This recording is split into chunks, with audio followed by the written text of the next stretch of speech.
Hello, my name is Ebbesen. I'm research manager with IDC, responsible for all software-related research in the Nordic region.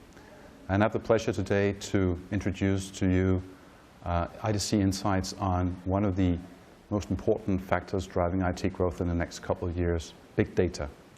It's something that everyone talks about, like cloud, but what's really in big data and how can companies use this to drive their own business? Let me just start off by presenting our view on big data from sort of a holistic view. The challenges of data management and analytics and the intelligent economy are likely to overwhelm organizations that are not conversant with big data technologies. What does this mean? Well, it means that in order to succeed in today's world as a company, you have to have a competitive edge compared to your competitors. And big data will be an important tool in terms of getting new insights from all the information that's in your company. So some of the things that I'm going to be talking about today will be what we call at IDC the third platform of growth, which is really what IT will be built on going into the next 5, 10, 15, 20 years. It's a paradigm shift in many ways, and I'll talk more about that. I will look at some of the benefits of big data. I will describe the Nordic situation, how are Nordic companies adopting big data, and what are the challenges in adopting big data technologies. And at the end of my presentation, I will give you some essential guidance, both from a user perspective and from a vendor perspective on how to approach big data. But as I talked about in my introduction, IDC strongly believe that we are in the midst of a shift to a new technology platform, which we call the third platform of growth. We've moved from basically the first platform of growth, which is very much mainframe-oriented, to the second platform, the typical client-server, to the third platform of growth with mobile devices, broadband, big data analytics, social businesses, and cloud services. Those are the four pillars of growth as we move forward. And we believe by 2020, 80% of growth in the IT industry will be driven by these four factors of growth: mobile technologies, big data, social businesses, and cloud services. These are really the four forces of industry transformation as we see them. And the four forces combined will be sort of the major driver for the IT industry. So every end user, every vendor in the IT world will have to deal with these four forces of transformation. And I'll look much more into big data as we move forward in this presentation. What is big data? Big data technologies describe sort of a new generation of technologies and architectures designed to economically extract value from large volumes of data by enabling high-velocity capture, discovery, and/or analysis. So big data is not just about storage. It's not about being able to store a lot of information in the company. A lot of companies are able to store information, but they're not able at this point in time to retrieve and slice and dice data in a way that will really move their business forward. And if we look at some of the benefits of big data, from IDC's point of view, is that more data provides better, more accurate insights. Patterns in the data create better models. More data allows for micro-segmentation instead of business decisions that are based on sort of the average for a whole population. So you're able to target not only not only groups of people or individuals, but actually the individual itself in trying to market your product towards that particular person so that he can get the best benefit from the product you're trying to sell to him. There's no more one-size-fits-all in big data.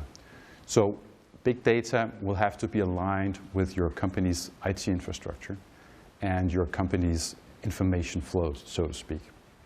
And we can use micro-segmented data for better healthcare, for more targeted sales, for better search results, and for better customer support. And the whole basis of big data, in many ways, is the amount of data that is actually out there in the digital universe.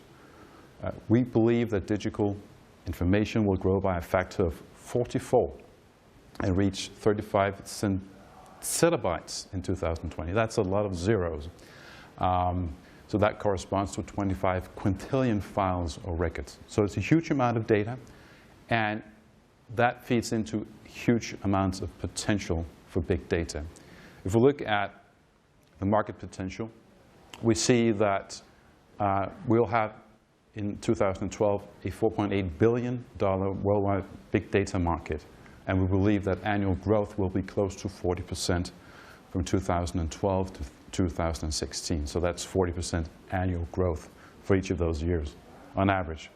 And we see that the software share of that will be about 30%, services about 42%, and we have service, storage, and networking, which are really the backbone of the infrastructure of big data. So there's huge market potential, and we're seeing vendors and organizations alike dwelling into the market at this point in time. But in the Nordic region, we find that there's some level of hesitation in terms of adopting big data. It's very much like the situation with cloud and cloud computing 5 or 6 years ago. Everyone talked about it, but there was a lack of references in the market. People were unsecure about, loss of control and security and those types of issues. I think big data is going through that same sort of process at this stage. People are very hesitant towards it. It's just a matter of being able to store information, some organizations will say, but it goes a lot beyond that. So if we look at how big business intelligence, which is sort of a part of big data, is prioritized in the Nordic region, we did a CIO survey in the fall of 2012 when we interviewed about 630 CIOs across the Nordic region to find out their views on different technologies. And we found that only 4% prioritized business intelligence and analytics as a high priority in the next 12 to 18 months. And 61% of those respondents belong to public, trade and transport, and the services sector. The public sector is an interesting player in that respect, being a large portion of the Nordic economies and having a lot of information in social services and healthcare and areas such as those that could benefit immensely from big data technologies. So I think those sectors will drive big data or business intelligence growth in the coming years. And 2 out of 5 actually believe that big data or business intelligence will not affect them, or they just simply don't have an opinion on those specific tools. So it's interesting to see if we look down at how companies approach this. Some will say, well, we can deal by expanding our storage capacity. Some say we need to reassess our current information system to cope with that. And a large portion, like 40%, says either it will have limited or no effect, or they simply don't know. It's very much the case as was with cloud computing. A lot of don't knows, which is kind of surprising. So just to sum up the big data from a Nordic perspective, just to give you a few bullet points on the survey that we did. We see that business transparency is becoming more and more critical.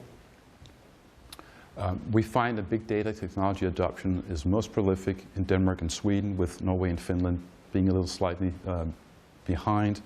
In general, some hesitation in terms of big data tool adoptions, with about 40% actually questioning its impact at this point in time.